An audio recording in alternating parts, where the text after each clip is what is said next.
close the book. Close that Close book, the folks. lid on the Dodgers, time capsule. We don't care anymore. We move forward. We move forward.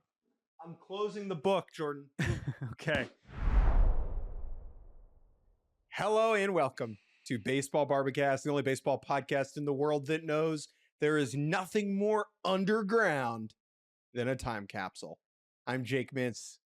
That's Jordan Shusterman. And while things may just be things, they are much more than things. Welcome, friends, to the 6th annual Baseball Barbacast time capsule. This podcast wasn't even called Baseball Barbacast when we started this bit way back in 2020 with our pal Bobby Wagner, but we've kept it going through many iterations of this show, and it is something we are quite proud of, something that we enjoy so much, and that is why we are running it back once again. What is this exercise that we do here that we call the Baseball Barbacast time capsule, Jake? We have many a caveat, many a things that we need to lay out before we get started. Sure. But in its simplest form, please explain what it is we are about to do. So, you're smart, my listener friend. You probably know what a time capsule is, right? It is typically a container that goes underground with a selection of items from the current day that is set to be opened at a moment in the future. And therefore, the capsule is a representation of what life was like at a place, at a time, for the future humans to appreciate and learn. But what this episode is slightly different because none of the items, very few of the items that will go into our proverbial time capsule are actually acquirable by us. Therefore, it is merely an exercise, a thought exercise of what would go in the time capsule of the 2025 Major League Baseball season. If we could have access to any item in the world and we could put it in the time capsule, what would those items be? Now, we do not set a maximum amount of items. We do not set a maximum size for any given item. I would say there are two core principles that lead us on this path. One is no people. You cannot put people in the time capsule. You cannot put people underground. That is not cool to put living people underground. So we won't do that. The second thing is we do our best at all turns to avoid player-worn jerseys or balls or bats or shoes or helmets as much as we can. Those things are cool and they are representative of We'll moments. have some. There will be a couple in there where we keep Sure. it simple, but we try to broaden the horizons for what would be collected as memorabilia because, again, as Jake said, we're not actually getting these things. So we're just going to say that we are, as opposed to it being, the Hall of Fame's job to actually acquire said items, which is why, oftentimes they do land on those select few bits of, whether it's a jersey, whether it's a ball or so. So we try to get creative every year, and sometimes we run into the same kinds of obstacles, but I think we do have a nice, refreshing round of new items to put in this year. I totally agree. This is a joyful trip down memory lane. I enjoyed constructing this list with you, Jordan. We enjoyed receiving some submissions from listeners, both on a Twit machine and on the email machine. Some of those are incorporated. We will let you know when they are. But without a single additional ado, should we get underway?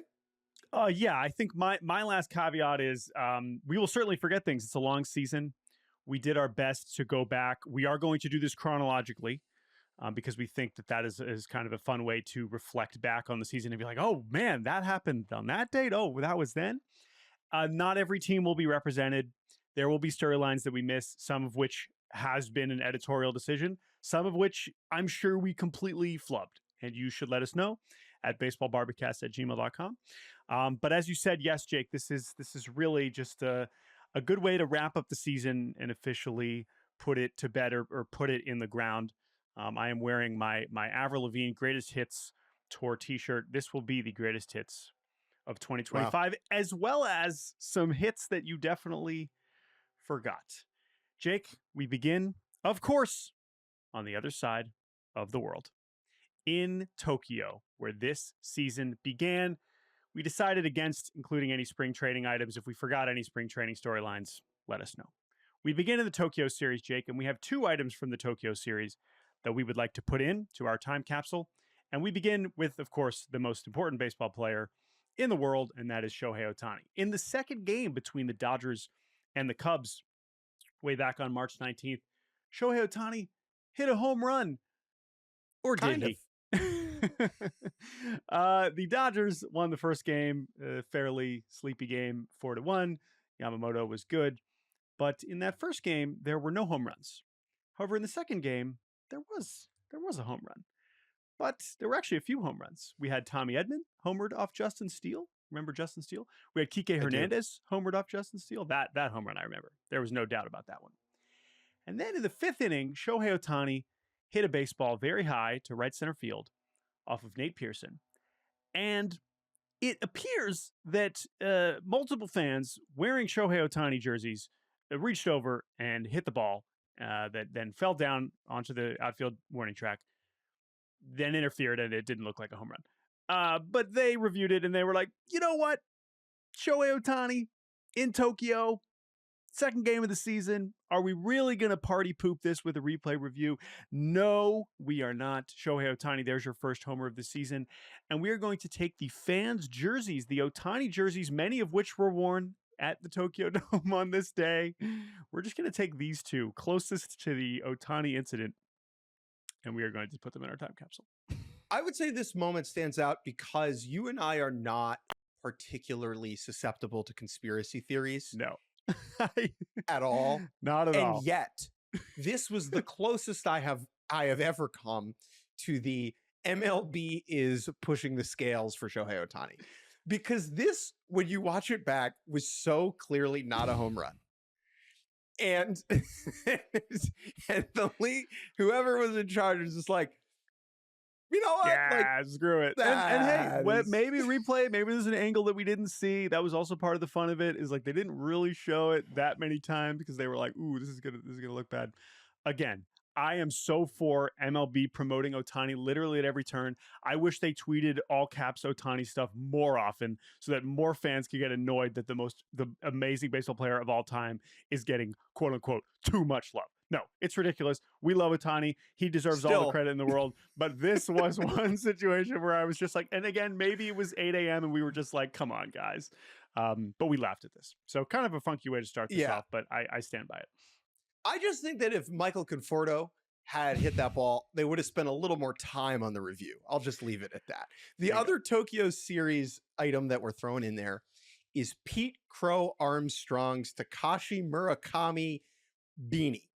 If you don't know what I'm talking about, that's totally fine. You can go on eBay your damn self and purchase one of these hats for a cool $399.99 in US currency.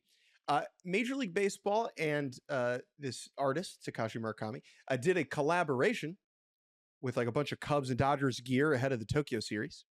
And there was this cool beanie in a Cubs blue with a bunch of flowers stitched on there.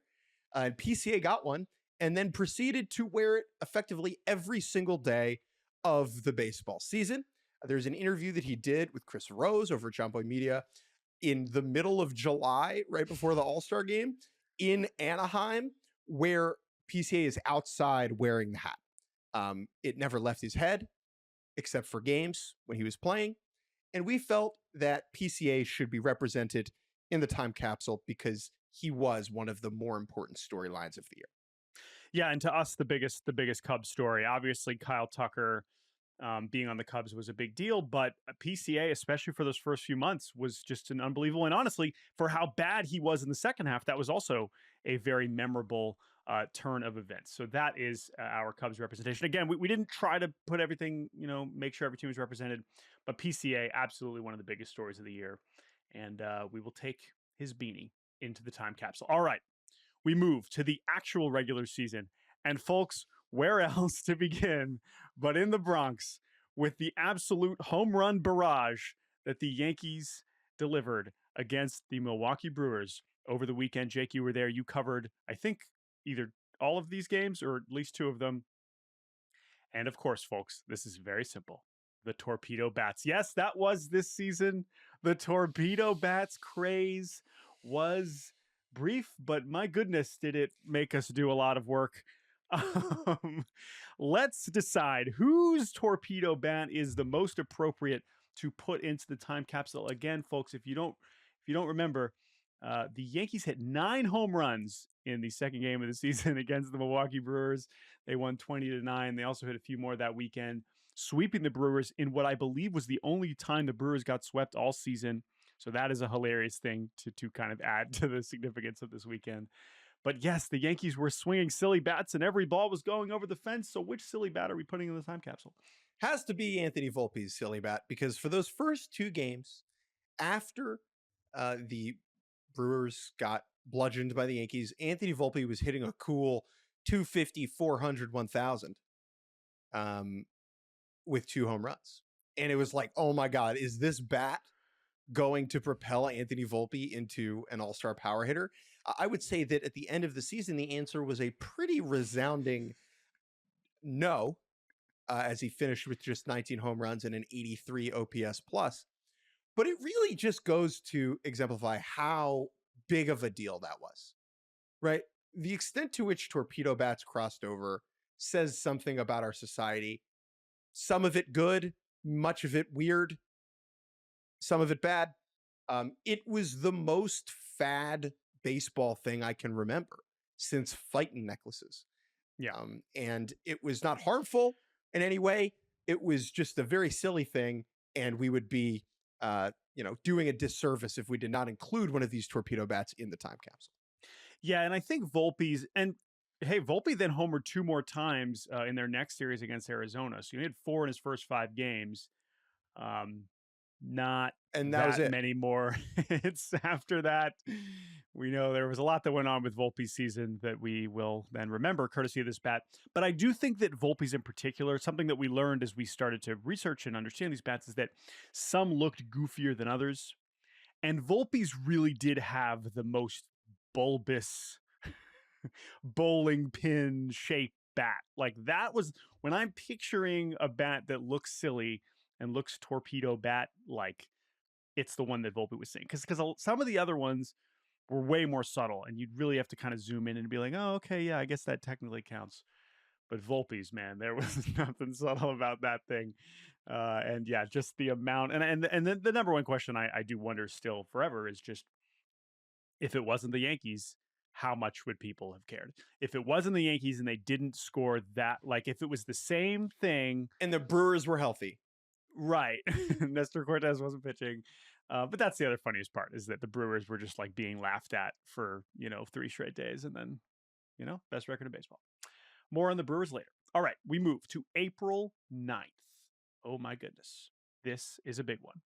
One of the biggest stories going into the season. What would happen with Vladimir Guerrero Jr.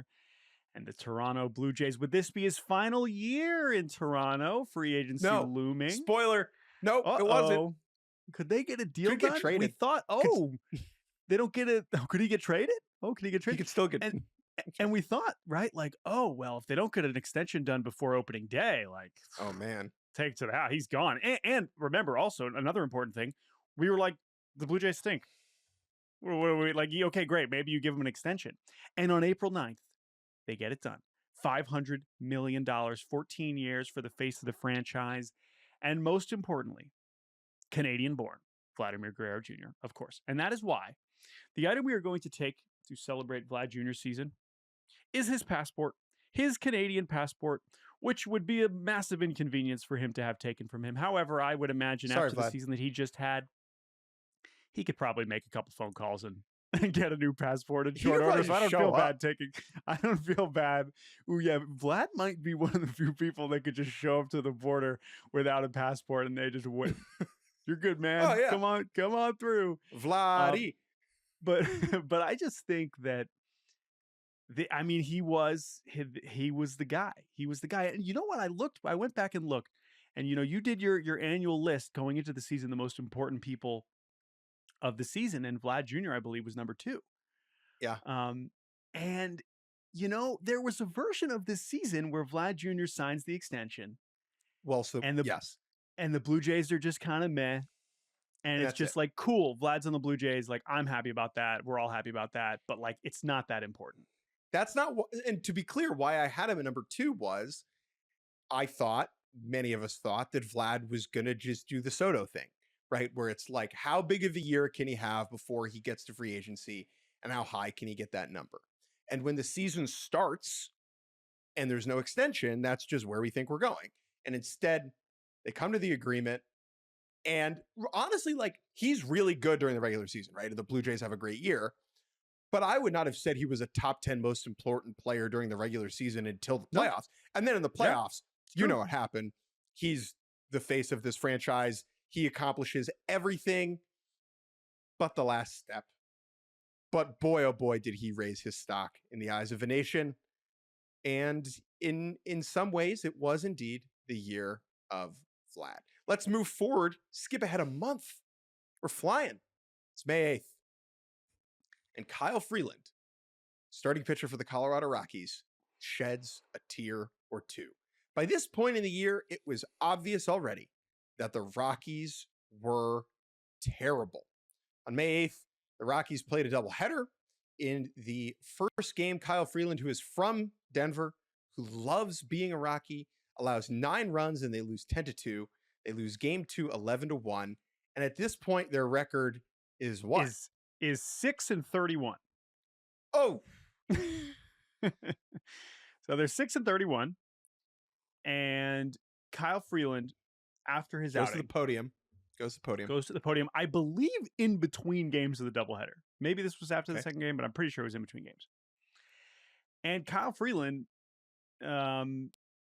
just kind of lets it all hang out there in a way that is emotional as you'll ever see a player be relating to baseball things in May.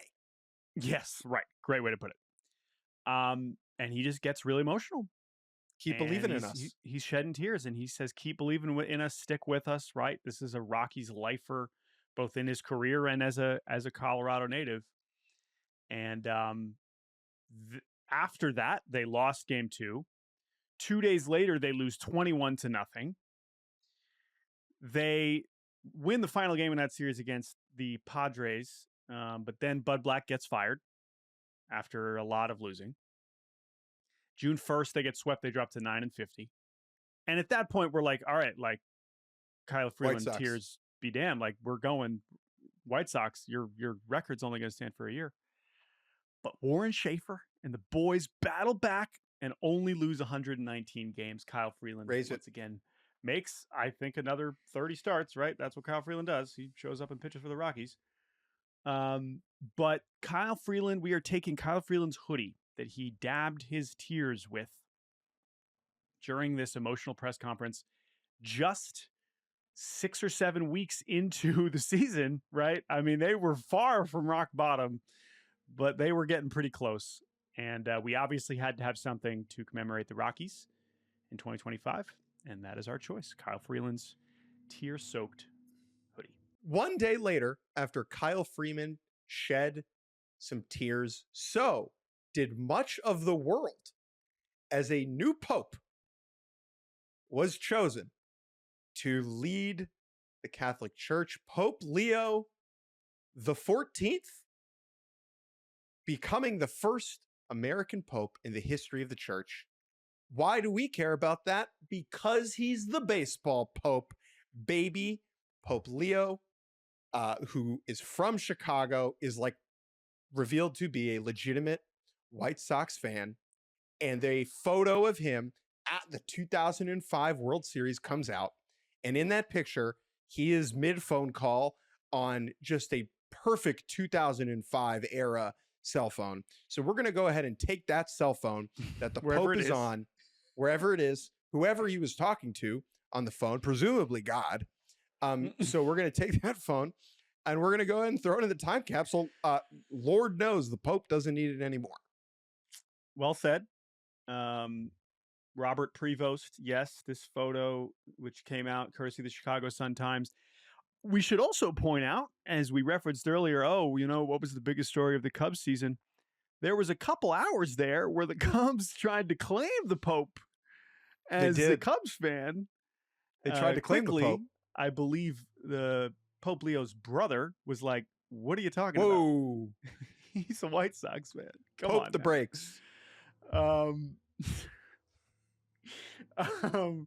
Anyway, Pope Leo, the White Sox fan, which, by the way, great story in The Athletic, courtesy of John Greenberg, who spoke to future White Sox owner Justin Ishbia, who gave the Pope a White Sox gift. And wow. Anyway, so it's just great. Like, this is Pope the beginning of baseball Pope, but so much more to come. There will be a baseball Pope related article in the time capsule for years to come.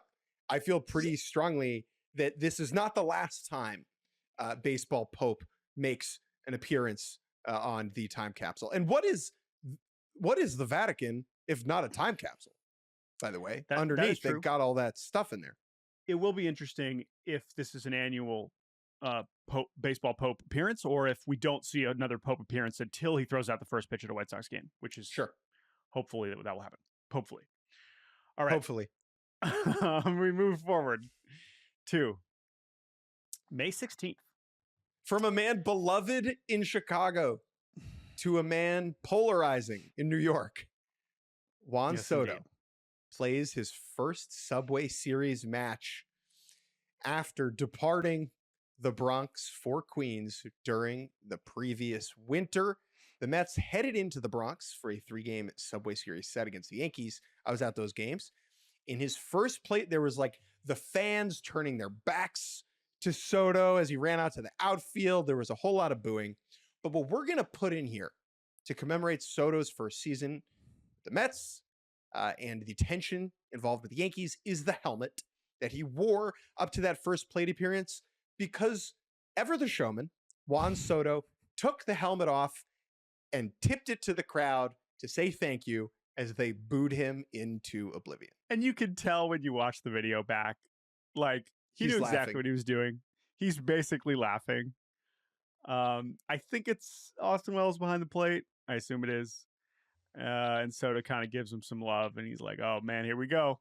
Here we go." I also think that this is an important part of Soto's season, because this was also a time when Soto was struggling in a way that we really have not seen him struggle. There was a legitimate 3-week stretch where, yes, he was still reaching base. He wasn't good. It's true. He wasn't hitting. But because he's one of the greatest hitters of all time, yes, I said it. That is what Juan Soto is. Yep. He was fine.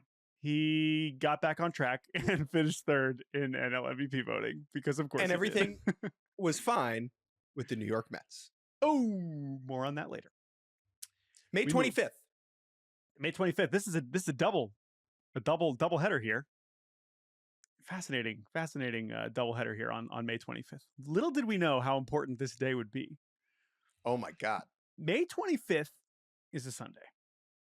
And our first item on May 25th involves Tarik Skubal, who would go on to defend his AL Cy Young and win it once again.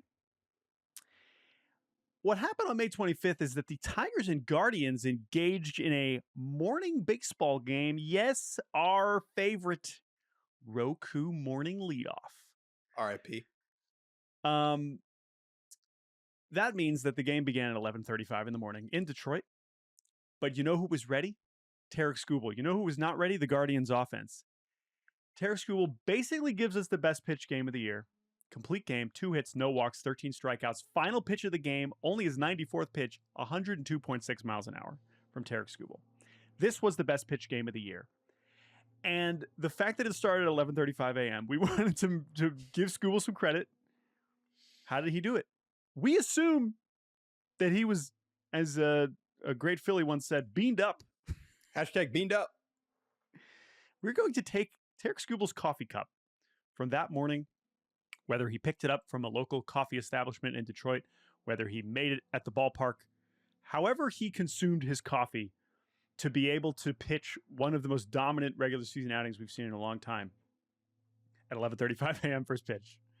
We're going to take that coffee cup and we're going to put it in the time capsule. But Jake, that was not the only memorable thing that happened on May 25th, because you were in Queens. We just mentioned Queens. But this is not about the Mets. There's a couple here, Jordan, in a nice run of things we saw in person. And on May 25th in the afternoon, Shohei Ohtani walked out to the mound at Citi Field and had his first live pitching session against hitters since undergoing Thomas Johnson surgery over a year and a half prior. It was the first time that he really threw a pitch off a mound with hitters as a Los Angeles Dodger. He did it before the game against some of his teammates, including Dalton Rushing and Hassan Kim. But most importantly, one of the game planning guys, JT Watkins, who's a coach, took an at-bat. And guess what? Ohtani made him look silly with a split finger from the great beyond. And we are going to go ahead and take the TrackMan unit, that claw-like Demogorgon style, when U2 did that 360 concert, but that stage, but much smaller. We're going to take that technological device, which I believe are quite expensive, but we need one. And we're going to take that TrackMan unit that was behind home plate, and we're going to put it in our time capsule, because Shohei Ohtani returning to the mound was undeniably one of the biggest stories of 2025. We move to May 28th. Let's stick with the Dodgers. Where did the Dodgers go? Let's stick with things we saw in person and didn't know at the time how important it was going to be. After their trip to the Mets, the Dodgers journeyed west to Cleveland, Ohio, where they took on the Fighting Guardians. I joined them. And in the third game of this series, Andy Pages stepped to the plate against Emmanuel Clase. And in this at-bat, Emmanuel Clase decided to start him off with something soft, something down and out of the strike zone, and that was a slider in the dirt. And Andy Pages, dude likes to swing. He couldn't resist. He swung, strike one. All right, what's the big deal? Who cares? Better find out. Better find out. Well, it turns out, folks, that this pitch that Andy Pages swung at was the one time during a multi-year scheme, scandal, crime-ridden adventure plot that Emmanuel Clase and Better One failed to cash in on essentially rigged pitches. That is an absurd way for me to set this up. Yes, obviously, one of the biggest stories of the season were two Cleveland Guardians pitchers getting busted for throwing pitches in the dirt on purpose to help their pals make some money on a ball one first pitch bet. This one is the one we are highlighting because Andy Pages swung, and it is very funny. Also because we were there. But the item that I knew. Jake was like, that was I was like, Jordan, dude, I was saying, Jordan, something's up here, man. Okay? Could have been the whistle. I tried to tell you guys. Whatever. We should have gone down. We should have gone down into the crowd and see if we could hang out with Better One. Better One was there, dude. We were right next to Better One. This game. You know what else is funny? Yeah. Can you imagine me writing that after that game? Something's up. I can feel it in the air. Sorry, go ahead. Anyway, a billion jokes. Obviously, there are parts of this that are not funny, but during this silly podcast, we're going to make some jokes. But this item is very simple.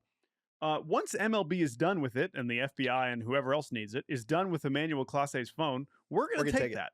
Because the phone is really the main character for much of this federal indictment. Because Emmanuel Clase and Better One are just texting, calling, hanging out, going to the same bank, sending him tickets.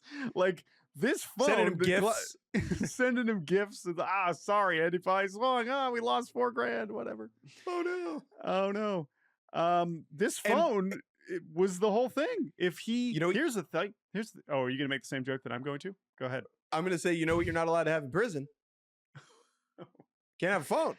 I was going to say, if only Clase had the same phone that the Pope was using, there's no way he would have been able to orchestrate all of this, because he wouldn't have been able to send gifts. He wouldn't have been able, it would have been way more limited communication. But this phone, which seems to have been used at many intervals throughout times that he was not supposed to be using it, was just extremely important. And so, yeah, Luis Ortiz, you can keep your phone. If you're going to jail, you can keep your phone. Our time capsule, much like Kevin Gates, has 2 phones, one for the crime and one for the Pope. We moved to June 6th. This is a weird one. This was, I think this was a recommendation that we got. It was. From an emailer. So I want to make this sure. This one actually begins on March 19th. Okay. When Craig Kimbrell, the legendary closer, signed a minor league contract to return to the Atlanta Braves organization. At the time, we were like, oh, that's cute. That could be a great story later on in the year. He went to the minor leagues and played for the Columbus Clingstones. I did not know they changed their name to that. And the AAA Gwinnett Stripers, not strippers. There's just one P. He played in the minor leagues. He threw 18 innings in the minor leagues with the Braves. And on June 6th, the Braves called him up and they added him to the active roster. And they tweeted about how Craig Kimbrell was back to help the bullpen. There was a tweet that included a sign from a fan. The team was in San Francisco playing the Giants, and a fan held a sign, 11 years, welcome back, Kimbrell. And the Braves tweeted, and they said, welcome back, Craig. And it was like, wow, if he's competent, if he's decent, what a story this could be. And he went out there, and he pitched 1 scoreless, albeit rocky innings. And the Braves tweeted, now pitching for your Atlanta Braves, number 46, Craig Kimbrell. And then the next day, they DFA'd Craig Kimbrell. Literally less than 12 hours later. That was weird. That was so weird. What was this? What was this? Thank you to Adam who emailed us. Adam gave us another recommendation we're going to get to later, but this was so bizarre. So we're going to take the sign that the fan who was very excited to see Craig Kimbrell. As they should have been. Man, oh man, that was weird. And then he pitched in AAA with the Rangers, and then he went to the Astros, and just bizarre. All right. June 9th is our next item. A few more, then we're going to take a break. On June 9th, Nolan Schanuel, in a game against the homeless A's, the YOLO A's, whatever you want to call them, hit a ball to left center field, and Denzel Clark ranged back, having already made several ridiculous plays early in his career. He just camped under it. Can of corn. Not quite, as Denzel Clark basically leaps most of his body, lunging over the center field wall to rob Nolan Schanuel of a home run with what was the catch of the year and one of the great home run robberies that we have ever seen. And so the item that we're going to take is some of the foam from the padding in the fence, because if you watch back, when Denzel Clark jumps up and leaps halfway up the fence, his cleat shreds some of that outfield wall, and you can see some of the padding poking out after this play. So we're going to take some of that padding, that mark that Denzel Clark left, and we are going to put it in the time capsule. Denzel Clark, I am so happy that you are now in our life. Can you hit? Who knows? But it sounds like after DFAing JJ Bleday, we're just going to get Denzel Clark in center field, and that's pretty sweet. Can of corn is a term that exists because in the old days, grocers would knock the cans of corn off the shelves and it was easy to catch, I believe is the origin of that. What's the opposite then? Like a vat of rice? What's different? This was not an easy play. This was a vat of rice. What a play. We put a vat of rice in the time capsule. All right. 3 more before I break. 2 of them related to the Boston Red Sox. June 13th, Friday night, Red Sox Yankees. Oh boy. They hate each other. Wasn't this the first Red Sox Yankees game of the season because the schedule was I believe so. And guess what? It contained the single best at-bat of the year. Yes. It was second time because they had played in New York the week earlier. But yes, they did not play until June. Garrett Crochet against Aaron Judge. The context here is important. It was 1-0 Red Sox in the top of the 9th inning, and Crochet had been downright excellent all evening long. And the Red Sox, he said, you know what? This is our big dog. This is our war pig. Oink, oink. You head back out there for the 9th inning, Garrett Crochet, to face Aaron Judge for the 4th time in the game. Something that I believe only 3 or 4 other left-handed starters had ever done in the history of Judge's career, face him 4 times in a single game. What resulted was a full count at bat with tons of 100-mile-an-hour fastballs flying in at Aaron Judge. With the count full, the AL MVP to be turns on one and sends it 115.5 miles an hour, hurtling through the sky, 443 feet to tie the game at 1. It was the best versus the best. Red Sox still won that game, walking it off in extras. And to commemorate that moment, we are going to take Garrett Crochet's pitch com from that at bat, because Crochet was just throwing heaters the whole damn time. And he certainly doesn't need it. There was one cutter in that at bat, but it was pretty clear that he was going to go down with the heat. And so you really don't need to call the pitches then. So we're going to go ahead and take that. Also, I want to have a pitch com in here because they don't work. Yes. All right. But was this the most significant moment of the Red Sox season? And that was the most notable moment of the Red Sox weekend, because 2 days later, I still can't believe this happened. The Red Sox traded Rafael Devers. We don't have time or need to totally relitigate this.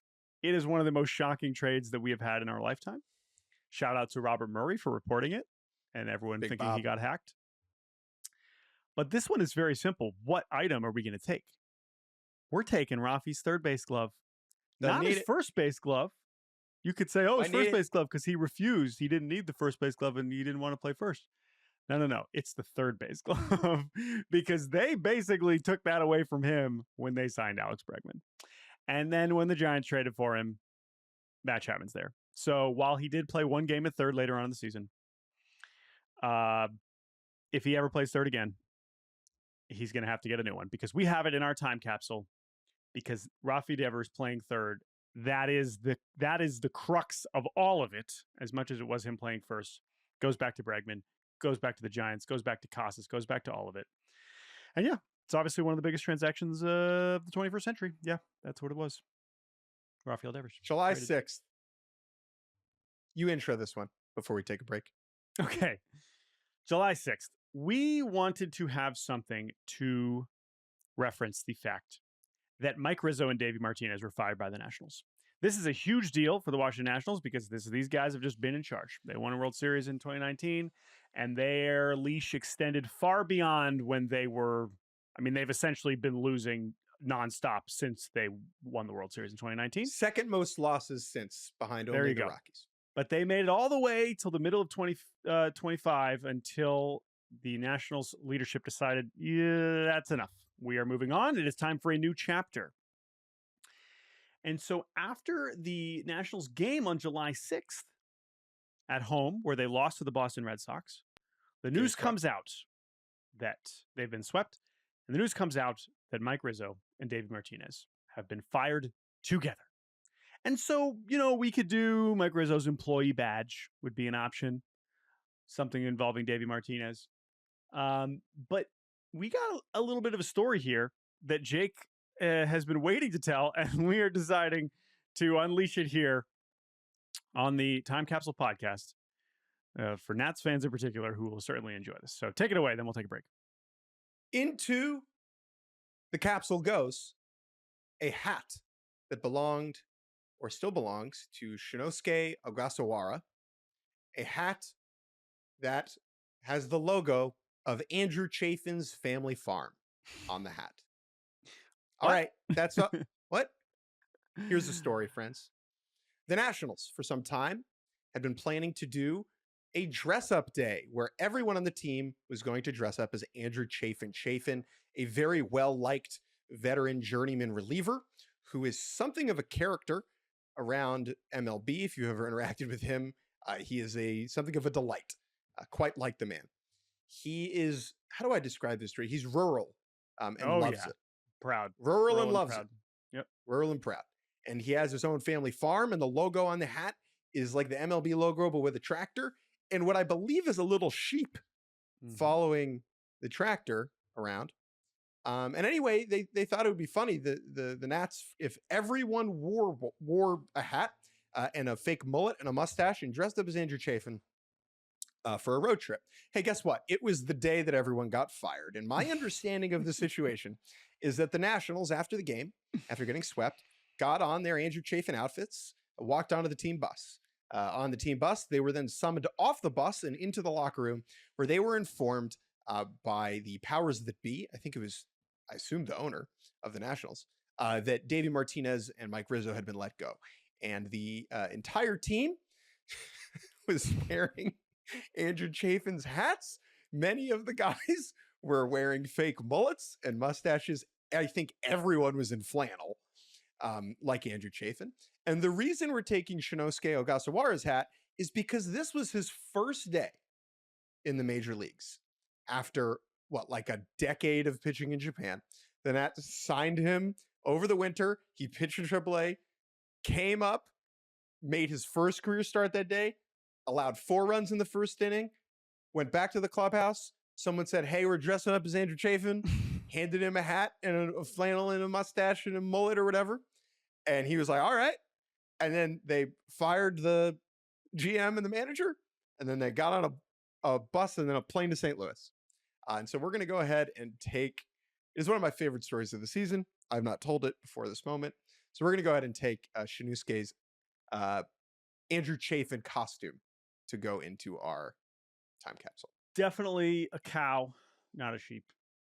However, if you would like to buy one of these hats, you can. ChafinFamilyFarms.com. No free ads. On that note, we take a break. When we return, we head to the All-Star break and beyond. We'll be right back on Baseball Barbacast.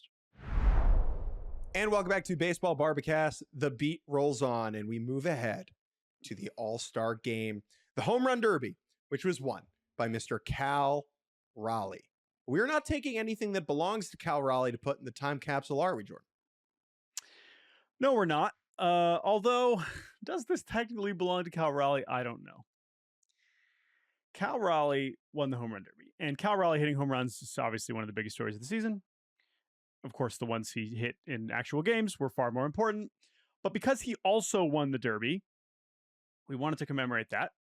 And one of the best parts about the Derby for Cal was that it was a family affair. He had his dad throwing to him, and his little brother, I'm going hard air quotes here, because while, yes, he is much younger than Cal Raleigh, he is the opposite of little Todd Raleigh Jr., T as he is called, is an absolute beast.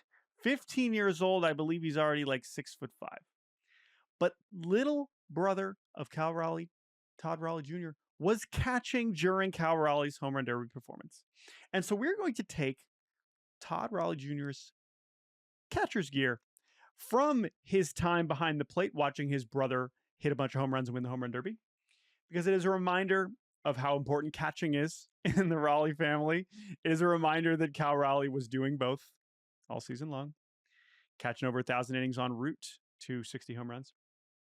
And it is also just a reminder of how awesome this was, that the Raleigh family had to have this moment. One of the best stories you wrote this season for sure was about that night. And I love this. I love this. And I cannot believe that this kid is still like 3 more years away from graduating high school. He's going to be like 6'8", 250. I don't think he's committed anywhere yet. But yeah, I'm very, very intrigued by what happens next with T. One more Home Run Derby thing, and that is going to be the sports drink themed towel draped around Paul Skeens' neck as he cheered on O'Neill Cruz during this event. Cruz, who hit the furthest home run of the night, a jaw-dropping blast. I believe it was 503 feet to right field. I think it was 514. It was over bananas. It was nutso. And at this point in the night, what was so great is that the only people left to cheer on Cruz were all of his Dominican buddies. So it was Tatis, Ellie De La Cruz, Junior Caminero, who was still in the event, and Vlad Jr., and then Paul Skeens. And so it was just all these Dominicans during the timeouts gathering around O'Neill and just like talking rapidly in Spanish, while Skeens, the best pitcher in the National League, and Cy Young Award winner, just had a towel starting nearby. The next day. It's like, hey, do you need this? And Skeens he loves a towel. He's always got a towel around him. He does on his neck. He does. So we're gonna go ahead. This just touches on a lot. So Paul Skeens' Home Run Derby sports drink towel hops into the capsule. The next day offered one of the most memorable situations in recent All-Star Game memory as the game finished tied, necessitating the first ever All-Star Game swing off. And to memorialize that, we're going to take the L screen from Truist Park that batting practice pitchers Dino Ebel and Travis Chapman threw from in order to conduct the swing off in front of like 10,000 people because everyone at the game left early. Right. Because no one realized we might get a swing off. I mean, even when the game ended, a lot of people didn't know what was about to happen. Kyle Schwarber homering on all three swings to win the All-Star Game for the National League was awesome. And but yeah, the L screen, which presumably they thought they weren't going to need it, they rolled it back out there, and now it goes into our time capsule. We move to July 22nd, a week later. Who takes the mound for the Kansas City Royals but Rich Hill, tying Edwin Jackson's record for most different franchises played for as a major leaguer, 14th different team. For Rich Hill, he goes 5 innings, allows one earned run as the Royals. 45 years old and 4 months. Unbelievable. He does pitch again 6 days later, but he was not very good. And then that was it. We're assuming that's it for Rich Hill. Don't do that. I don't think we've gotten the I'm done yet. But just in case, if this was the end for Rich Hill, we want to make sure that the end for Rich Hill is acknowledged because it is one of the most amazing careers that we have ever seen. And his 14th team is very important. So we will take that Royals jersey from Rich Hill. From an oldster to a youngster. July 25th, rookie Nick Kurtz. 4 baseballs over the fence in Houston for the second, I believe, of 3 4-home run games we had this season, alongside Eugenio Suarez, who we'll talk about later, and Kyle Schwarber, who we'll talk about later. But Nick Kurtz's moment, 4-homer game, unanimous Rookie of the Year, giving A's fans, wherever they may live or live in the future, some hope moving forward. And to celebrate the man known as the Big Amish, because he is big and from near Lancaster, Pennsylvania, we're going to take the horse-drawn carriage road sign closest to his high school, wherever that may be. For those of you who have ever lived or driven through parts of Pennsylvania or Ohio where there are a high number of Amish living, you know the sign I'm talking about. It is just a yellow square tilted into a diamond with a black horse-drawn carriage. Sometimes it says buggy crossing or watch for, but we're going to take the one closest to his high school, and it's going to go into the time capsule. We head to the trade deadline. We have 2 trade deadline items. And the first is one of my favorite ones of the episode. The 2 biggest trades, I mean, there were really 2 massive storylines, one of which we're going to combine. We're going to get to that in a second. But the Mason Miller trade on deadline day, where the Padres said, screw it, we're going for it. But most relevantly, the Padres seemingly decided at some point during deadline week, you know what? We're willing to trade Leo DeVries, our top prospect. A switch-hitting shortstop teenager who could be arguably already one of the top, 20 or so prospects in baseball. And they decided, I don't know what we're going to trade him for. Maybe it's Stephen Kwan, maybe it's Mason Miller, maybe it's some other top starter, but we're going to do it. We're going to trade him. It's going to happen. And so you know who else learned about that? You know who else learned about this? Everybody. And so when the teams realize, can we get Leo DeVries in a trade? That's not usually a prospect you can get in a trade. What do? They send their pro scouts to go watch Leo DeVries. And so the item that guys. Yes, they send all their top guys, go watch this kid. And where was this kid playing? In Fort Wayne, Indiana. And so in the Midwest League for the Fort Wayne Tin Caps. And so what we're going to take is a Courtyard Marriott key card, because that's where all the scouts stay. At the right next to the stadium. It's right next to the stadium, baby. Possible Marriott to whatever minor league stadium. No free breakfast. Where all the scouts were staying. Yep. We will take a room key from that hotel for all the scouts that were staying there to watch Leo DeVries that week. He, of course, does indeed get traded for Mason Miller. He immediately packs up his stuff and drives to Lansing, Michigan, and plays that night, the day he's traded, because he's a badass and he's going to be an awesome big leaguer. But I just love that. I love People that one always so say, much. hey, I would love to get into the scouting world. What should I do? Well, the answer is buy a time machine, get in a car, drive to Fort Wayne, Indiana on July 29th, 2025, go to the Courtyard lobby, and just pay for some drinks. That's the answer. You'll be in good shape.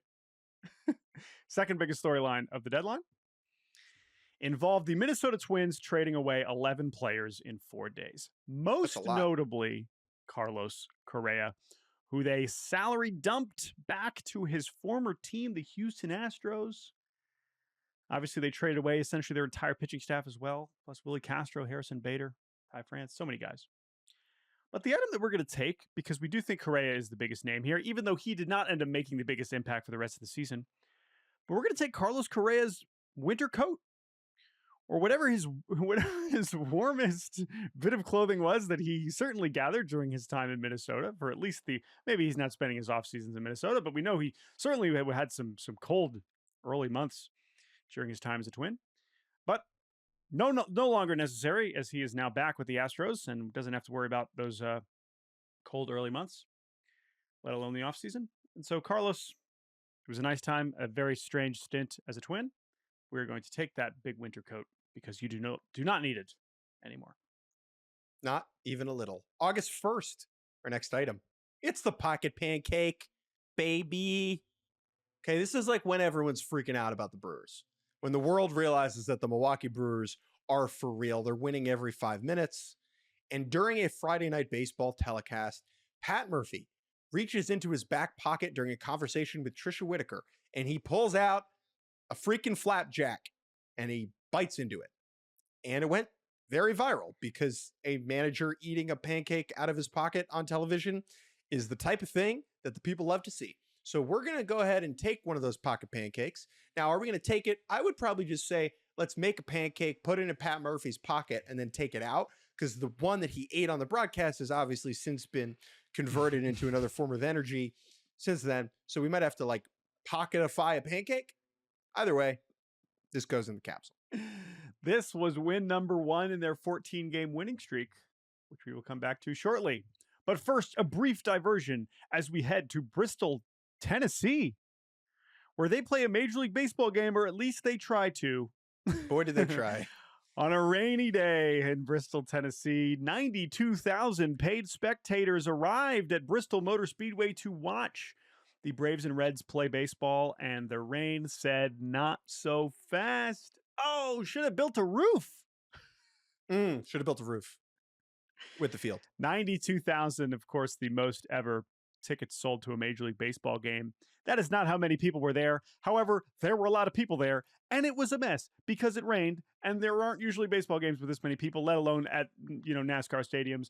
And so this just seemed to be a total mess. Was it anybody's specific fault? Probably not. Just a tough bounce, but it was a mess. And so we are going to take a poncho recommended by emailer Adam, who also noted Craig Kimbrell earlier.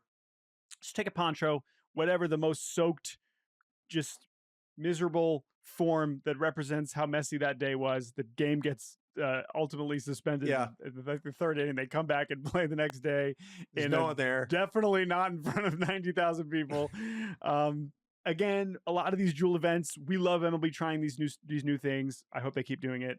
This one, for reasons out of their control, was not one that went particularly well. Another option here would be a plate of wet nachos.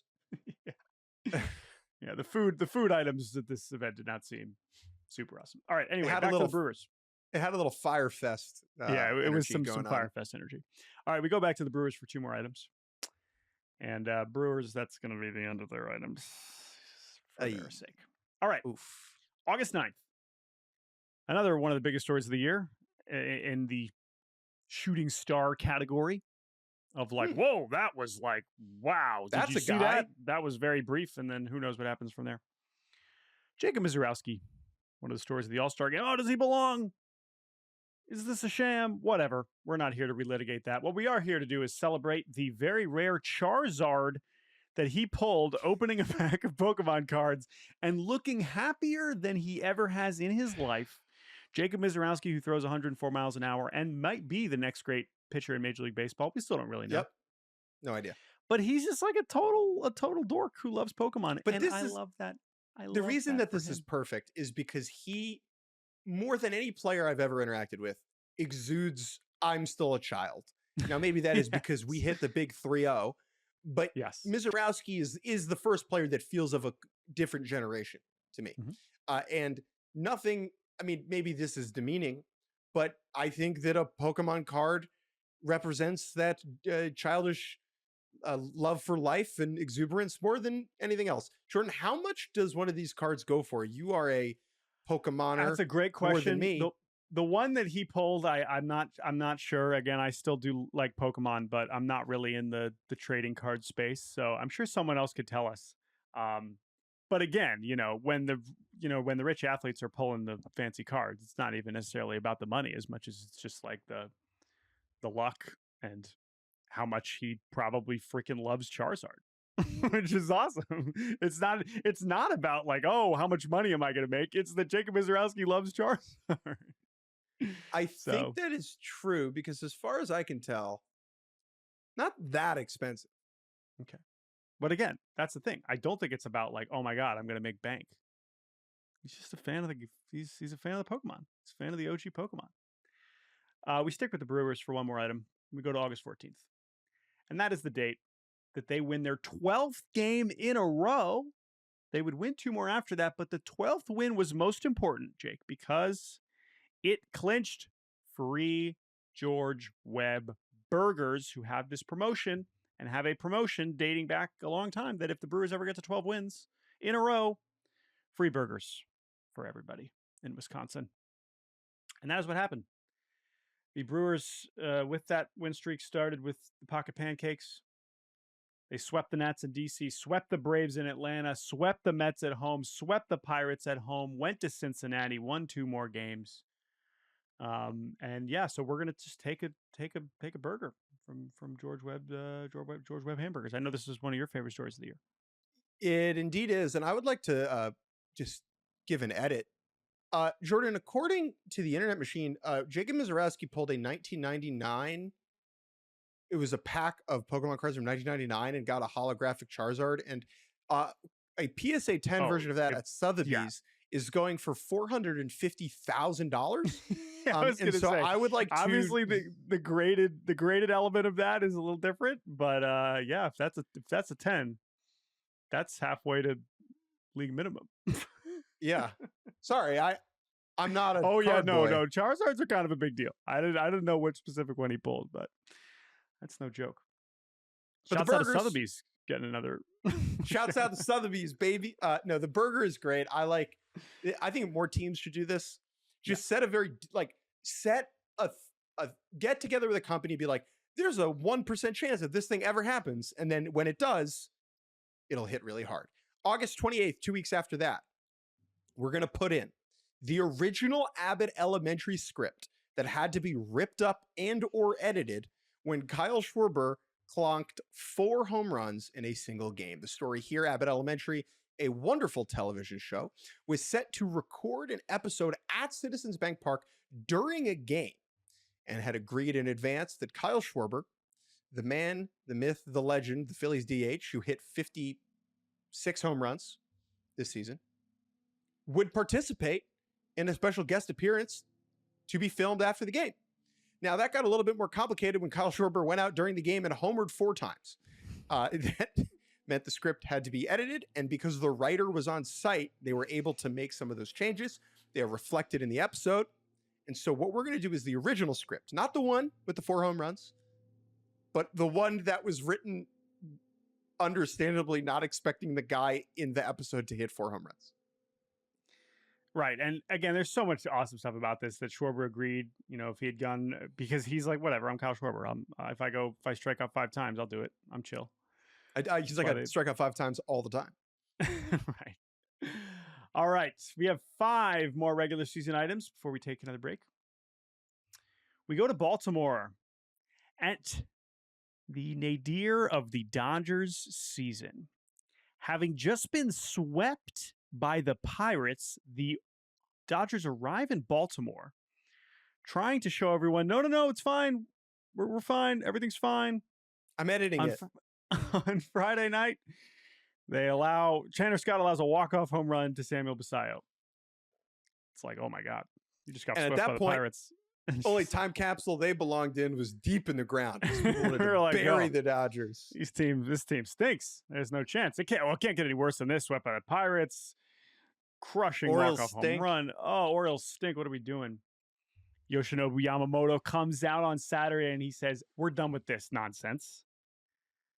We're going to get back on track here. And he is spectacular. He is fantastic all the way until 2 outs in the 9th inning. Yoshinobu Yamamoto has not allowed a hit until Jackson Holliday squares up a very good pitch from Yamamoto, takes it out of the yard to put the Orioles on the board. Still only 3-1 at that point, but then Blake Trinan comes in, makes a mess, and then Tanner Scott gives up a walk-off for the second night in a row.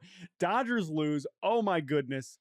But the moment that we're really marking here, yes, it helps that we can mark the low point of the Dodgers season, is the fact that we did not have a no-hitter the entire season. For the first time in, I'm forgetting, like... I think it's 2003. I don't know if it was that long, but yes, it has been a long time. But what item are we going to do to commemorate? Because this is where we're really tying in a lot of different things here for this item. So why don't you tell people what item we are going to be including for this? I was wrong about 2003. I'm not really sure when the last one was. I got it. It wasn't that long ago. I think it was 2005. Okay, so pretty close. There you go. I just got 3s and 5s mixed up. For this moment, we're going to take a banner of the number 1 that was hung on the warehouse beyond Camden Yards to commemorate Cal Ripken's 30th anniversary of playing 31 games in a row. And that is part of what made this day so memorable, was it was like, they're here celebrating Cal Ripken. What a player. And Yoshinobu Yamamoto is not going to allow a hit. But he is. He's going to allow 1 hit. 1. Because there was always one. There was always 1 hit, at least. And so we're going to take that 1. We're going to peel it off the wall. We're going to curl it up. We're going to put it in the time capsule. Which one? Up to you. The first one. First one. You can see it. Just making sure. You can see it in the background as Jackson Holliday hits the homer. Okay. So the 1, not the 2-1, not the 3-1. The first one. Yeah. Understood. Yeah. All right. 3 days later. Stick with the Dodgers. Oh, man. Yep. This one's also one of my favorites. Roki Sasaki did not have a great regular season. That is a fact. No. He came over and was just really bad. Really bad. He was bad. So bad to the point where he was injured. Was he injured? Probably some amount of injured, because he's been injured a lot. But they were like, you got to go to the minors and figure some stuff out, dude. And on September 9th, Roki Sasaki strikes out 8 batters in AAA. He is wearing, for the Oklahoma City Comets, their Copa de la Diversión jersey that says Cielo Azul. So we've got Roki in the alts in the minor leagues, okay, striking out 8 as a starter for the final time. This is the last time that they let Roki start before they're like, okay, end of this. We have enough starters. Go to the bullpen and just throw as hard as you can. Less than a month later, he's doing it in the playoffs. Just dominating. He's pitching in the postseason. At that point, still, we talked on the pod, and we were like, you were really there's no way we're seeing him. I'm like, no, I think we probably will. Said more about Blake Trinan than Roki Sasaki. But we're going to take that minor league jersey, the Cielo Azul jersey that Roki was wearing. Part of me wishes it was more wonky than that. The Cielo Azul just means blue sky. Like, I wish he played a game as like the cow tippers, or like the, right. The balled up socks. Right.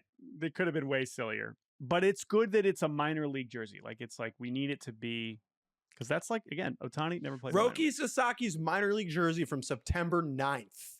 Okay. September 9th. Let's go 11 days into the future as the regular season draws to a close.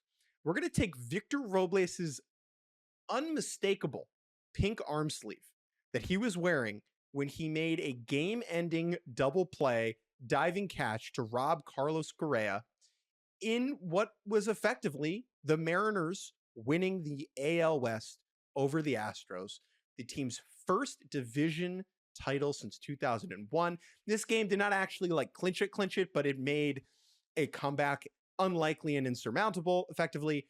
And this play, which was just amazing, Robles flying into center field, getting the ball just before it hits the turf and tossing it in to double off Jake Myers at second base. As Cal Raleigh said after the game, all he saw was a flash of pink. So we're going to take that flash of pink from Victor Robles because the Mariners won the division, man. And it's more than that, right? Like, it's also the Astros not winning the division. Yes, doing it in Houston. And I believe that tied the division lead. It wasn't even took the lead. They then, kicked their ass on Sunday Night Baseball the next day. But somehow the Astros blowing a 7-game lead over the Mariners was not even close to the biggest division lead blown this season. And that is because the Detroit Tigers coughed up what I believe was it 14.5, 15.5? It was the largest division lead ever to not hold. And that is because the Cleveland Guardians came back and won. And what item are we going to put in for this? September 23rd. I will never forget this game. The Guardians have slowly gained ground inexplicably, and here come the Tigers into town. Series opener, Tarek Skubal on the mound. Skubal's dominating. We go to the 6th inning. Tigers are up 2-0. Skubal fields an Angel Martinez bunt between the mound and first base. And for some reason, he decides, what's the best way for me to get this to first base? By hiking it like a football. That does not work. The ball goes over Spencer Torkelson's head. Chaos ensues. Guards ball prevails. The Guardians tie the division, take the division lead, never look back. The item we are going to take is a football from Tarek Skubal's childhood garage. Whatever football that Tarek Skubal ever hiked at any point in his life that gave him the physical idea to try this. Yeah. Is what we are going to put in. Because one of the most amazing things about this is that Tarek Skubal admitted after the game, I've tried this before, which was true. He tried it a year earlier in a game nobody remembered against the Marlins, and that also didn't work. And for some reason, in the biggest spot of the season, he was like, let me try this again. Totally backfired. Tigers lose the division. They obviously get their revenge in the postseason. Credit to him. But this hike was just unbelievable. It was one of the most surreal moments I've ever seen in a baseball game. And you watch it, you're like, Tarek Skubal has hiked a football. Like we all, like many of us have, right? Like, right? At some point in his life, he has hiked a football. And whatever that football is that gave him the thought that this was a good idea, I need it. Also, like, so good. Cy Young, like, good. We already took his coffee cup. We got his coffee cup. We love Skubal. That's fine. Now, the Tigers' collapse was not the most embarrassing collapse of the season. It's a lot of good, tough competition. Tough competition for a lot of reasons. The podium is quite clear. The podium would be the Astros, the Tigers, and this team, the New York Mets, who, despite fumbling the bag all September long, entered the final game of the season needing a win and a Reds loss. Okay, needing a win and a Reds loss to sneak into those playoffs to face off against the mighty Dodgers in the wild card round. And the Reds did their part, losing on the final day of the year to the Milwaukee Brewers by the score of 4-2. And what did the Mets do?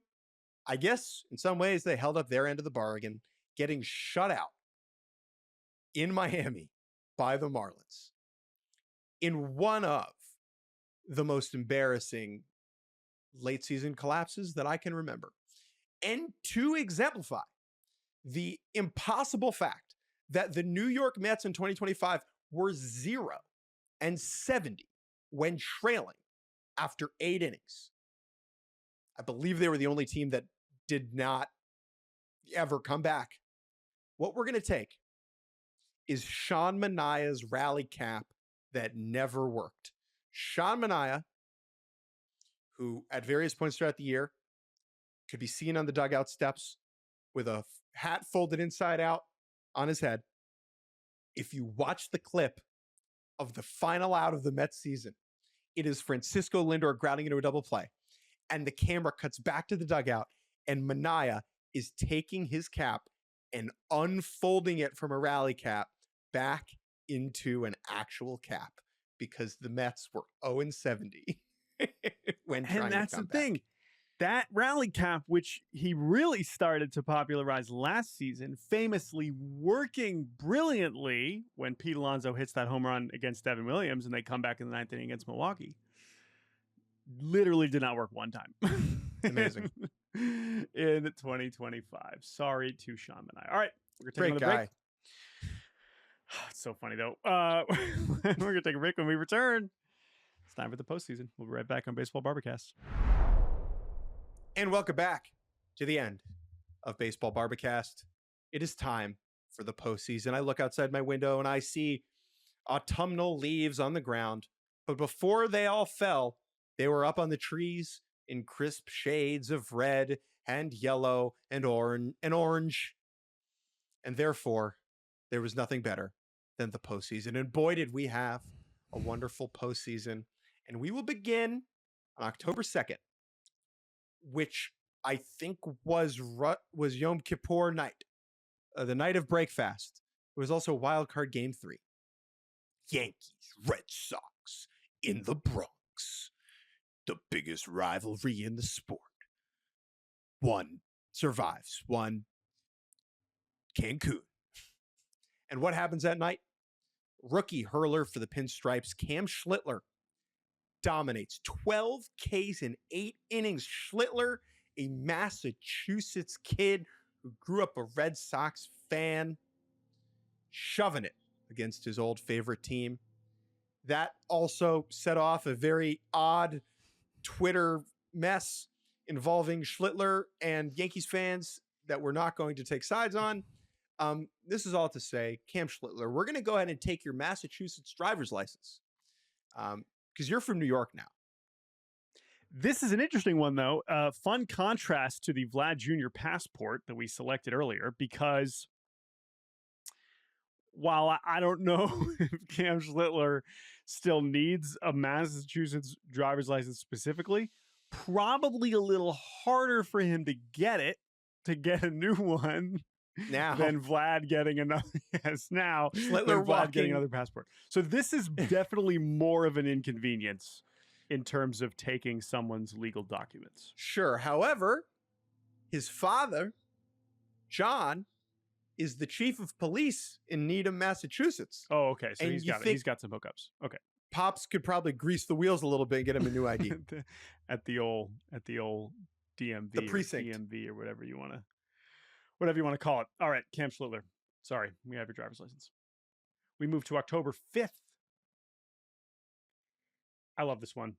On October 5th, the Toronto Blue Jays dominate the New York Yankees. This was the first of several blowouts in the ALDS that they won 3-1. But on October 5th, the Blue Jays won 13-7, and Ernie Clement went 3 for 4 with a home run. The first hit was that home run against Max Fried. This would be the only home run that Ernie Clement would hit in the postseason. However, almost, barely. That's true. A couple other close calls. However, it would be the first of a postseason record 30 hits for Ernie Clement in the postseason. And as our way to celebrate Ernie Clement's postseason, we are going to take what he wore essentially before every game that I covered for sure. I think even in the regular season as well. During pregame warmups, Ernie Clement, while all of his other teammates were wearing standard batting practice attire, also weather related, right? Short sleeves, no sleeves, shorts, whatever. Ernie Clement was wearing what we believe was a giveaway on opening day in Toronto, a Bo Bichette City Connect hoodie. So it's the Blue Jays City Connect with a red hoodie underneath. He would also wear a beanie often with it. It's like this old school thing that, like, when we were kids, you would get the shirt that looked like a shirt over a shirt. Yes. It was supposed to look like two shirts, but it was just one shirt. It was together. But the point is, he would take ground balls in this hoodie the whole season. He did it in LA when it was 100 degrees pregame in the sun. Like, this is what he wore all the time. And as we get to double up here, it's also given some love to his teammate Bo Bichette, who, alongside Vlad Jr., with a much more up and down season because of the injury that he dealt with in the second half, missing the first few rounds of the postseason. Bo Bichette is also a massive part of this Blue Jays story. And for Ernie Clement, who led the Blue Jays in hits in the postseason, to be repping his buddy Bo for the entirety of the season into the postseason, we love this item. Sorry, Ernie. I'm sure you would like to keep this, but we need to take it because when I think about Ernie Clement, I think about him wearing this outfit. So we're going to take it. And it's also funny because Ernie Clement from Rochester, New York, seems like the type of guy who could go, short sleeves and shorts in cold weather. Oh, yeah. He probably runs hot, you'd think. Yeah. Apparently not. Strange. October 7th, Aaron Judge takes his October Demons, crumples them into a ball, and says, I'm good, thanks. We're going to take the entire Yankee Stadium left field foul pole. It is the largest item going into what must now be an enormous physical time capsule. But it's important. Did this swing change the Yankee season? No. It kept it going for one more day. But Judge turning on that pitch from Louis Varland, who also deserves to be in the time capsule in some way. Yes. And finding a way to keep it fair, and the sound of the ball hitting the pole and the stadium erupting bought Aaron Judge like 2 more years of being bad in October, basically, in my opinion. Now, I don't think he's going to be, but like for all the tension around who he is and what he's supposed to be, he was unbelievable in the postseason this year. And it was a baseball moment I'll remember for a long time, one that I would have remembered for even longer if the Yankees hadn't showed up the next day and sucked. Multi-hit games in 6 of his 7 games. He hit 500 in his 7 playoff games. That was, though, his only home run. But a memorable home run that it was. Speaking of home runs, on that same day, Cal Raleigh, he hit a few homers. Not enough, apparently, to win MVP. But he hit 5 home runs in the postseason, the first of which, against all odds, inexplicably, how can you possibly explain this, was hit directly to Mariners fan Jamison Turner sitting in left field at Comerica Park. Mariners win Game 3 of the ALDS, and Cal Raleigh hits his 61st home run to a fan who is wearing a shirt that says Dump 61 here. He's the only Mariners fan sitting anywhere out there. It required an opposite field homer for this to happen. And it's just one of the most absurd sequences of, serendipity that we've ever seen between player and fan. And so we will take that Dump 61 here shirt from Jamison Turner, which honestly might already be like requested by the Mariners to put in their personal Hall of Fame, but we're going to take it and we're going to put it in our time capsule. The next one bums us out. This was one of the more unfortunate on-field baseball moments that we've had in a long time, and that was Orion Kerkering throwing the ball home in Game 4 of the NLDS. Phillies Dodgers, bases loaded with 1 out, with 2 outs. Sorry, that's with like 2 outs. It's the whole thing. You know what's funny is I was like, oh, he threw home. It must have been 1. It was 1 out. Had to have been 1. Andy Pages again. Andy Pages, like underrated character in this entire season. Like he's got like a bit of like a 2025 baseball Forrest Gump going on, where he just keeps finding himself. Andy Pages tops one to Orion Kerkering, who picks it up, and instead of throwing a first, throws it against the net behind JT Realmuto. The Dodgers win as Realmuto is pointing dramatically towards first base. And we're going to listen to JT Realmuto, and we're going to take first base from Dodger Stadium, put in the time capsule. Listen to your catcher. Just throw it. Just throw it over there. Throw it to first. Oh. Brutal. Absolutely brutal. Having to watch that earlier to just be like, oh, what item should we do? Made me sad. Sorry, Phillies. All right. We move to Seattle, Washington. Game 5 of the American League Championship Series, October 17th. The Mariners have lost Game 3 and 4 in front of their home crowd. Can they give the Mariners fans a moment? Yes, they can, because in comes Brendan Little to pitch. He allows a home run to Cal Raleigh. And then the inning builds further, and Seranthony Dominguez comes in and allows a grand slam to Geno Suarez, which resulted in the loudest stadium that I've ever heard. I was there covering it. And courtesy of the Pacific Northwest Seismic Network, we know that this indeed registered as a minor seismic event. So we're going to take the seismometer. Am I saying that right?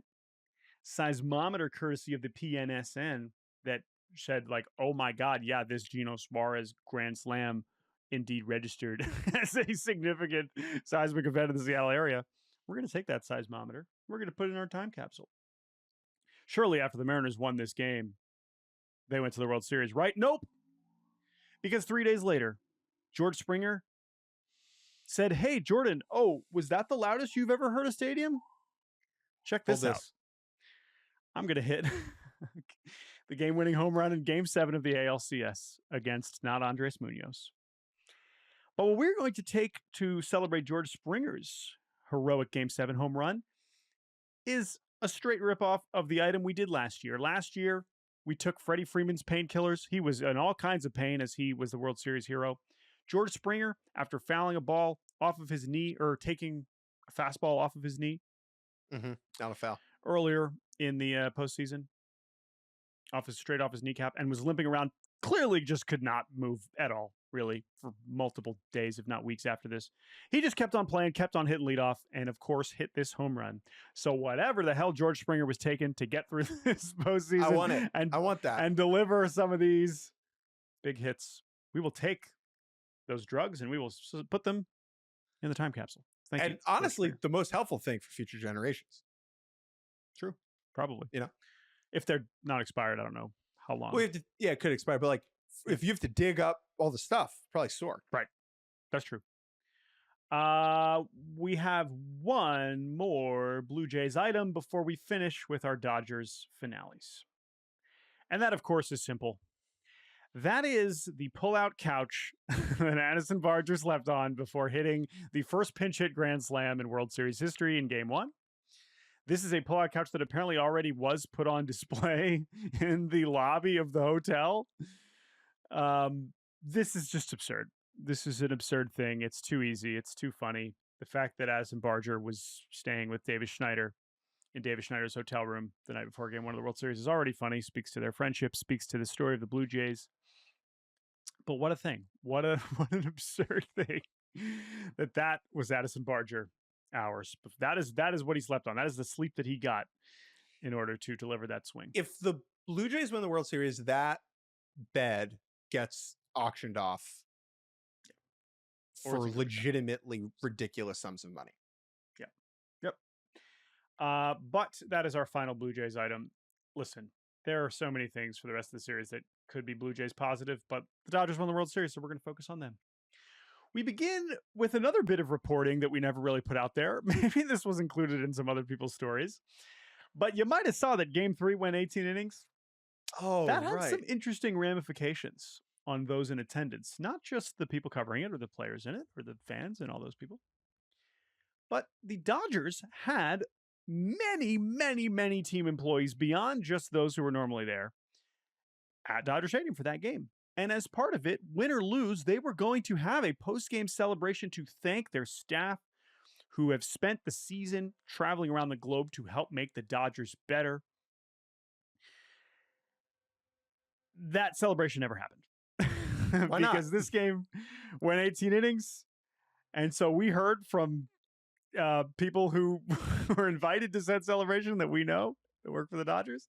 They were like, hey, yeah, so they just had to like throw away probably thousands of dollars of food. No, they must have given it away. Well, but to who? Because they were just waiting for the game to end at a normal time. Hours and hours and hours later, they were like, yeah, we're not still doing this. Sorry, guys. Even though we won, this is not an event we can still cater.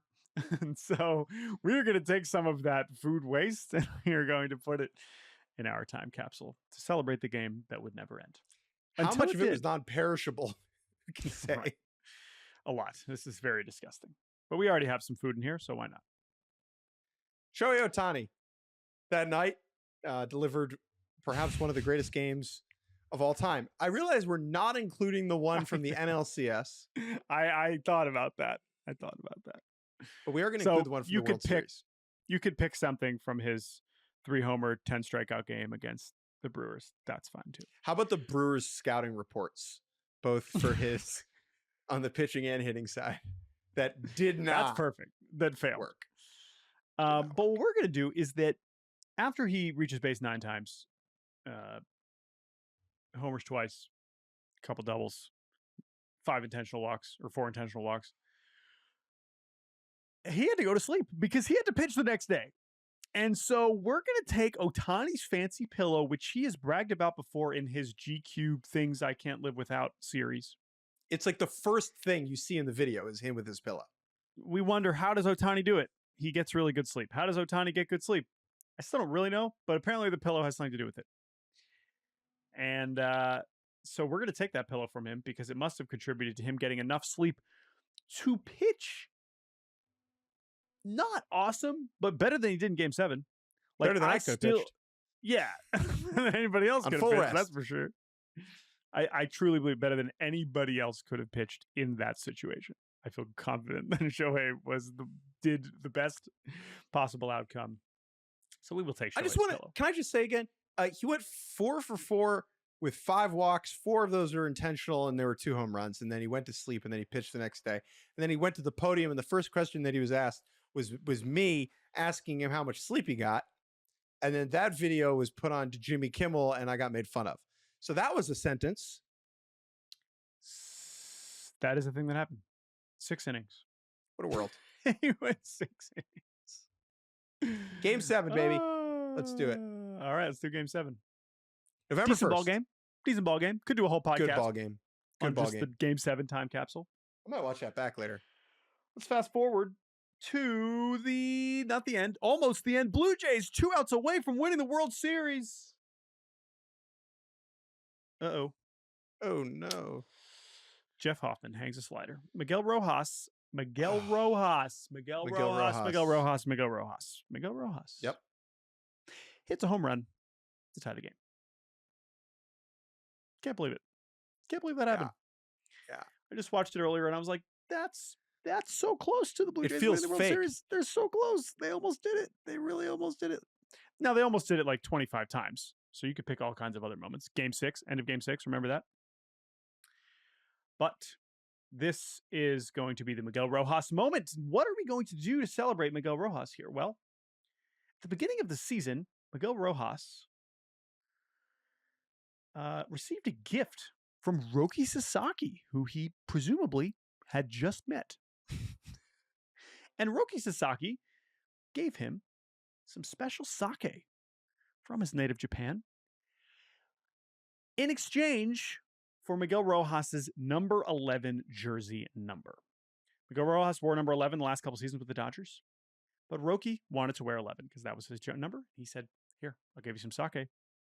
And then, can I have it? And Miguel Rojas is like, yeah, sure. Sounds good. I'm going to go back to wearing 72, a number that meant a lot to Miguel Rojas because that is the number he wore as a rookie way back with those same Los Angeles Dodgers. And so we're going to take that sake wherever it is. Has any of it been consumed? Who knows?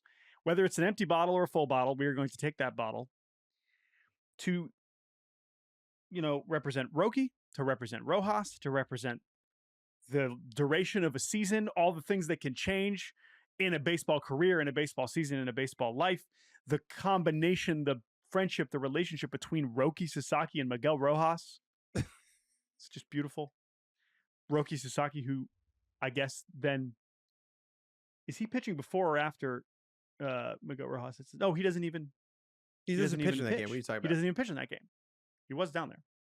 Doesn't have to pitch because Miguel, whatever. Anyway, so much going on there. Roki Sasaki, who was 4 years old. He was 4 years old when Miguel Rojas signed his first professional contract. Okay? Now here they are. Having this moment. Wow. 2 more items. Mookie Betts.